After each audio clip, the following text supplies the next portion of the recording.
What happened? You know, Sorry? well, no, it doesn't go faster.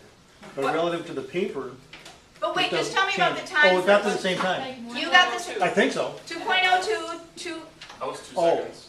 2 seconds. Anybody else? I forgot to put it back. You didn't do it, 1 point what? Pretty close to 2 seconds, right? We got a little timing error here. Same time?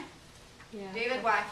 Well, it's not really a hypotenuse of the triangle, because, I did draw. but relative to the paper, it's not moving in that direction. There's zero movement in that direction.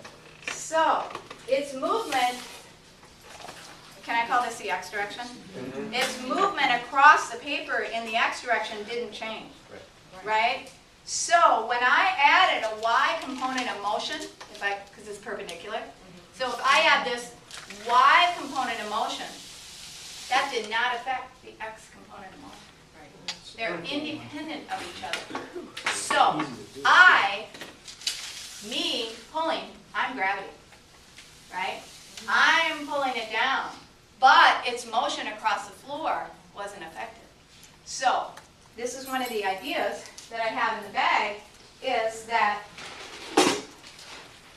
the vector components, I don't know if that's how I said it, are independent of each other. I bet I did say it that way, which is not what you want to say. David, how would you say it? I said vector quantities act independently of each other. By a vector quantity, it means something that has direction and amount. You know, like 10 miles an hour due east. That's a vector quantity. But they're independent of each other. So my motion this way is not going to change just because gravity pulls me down.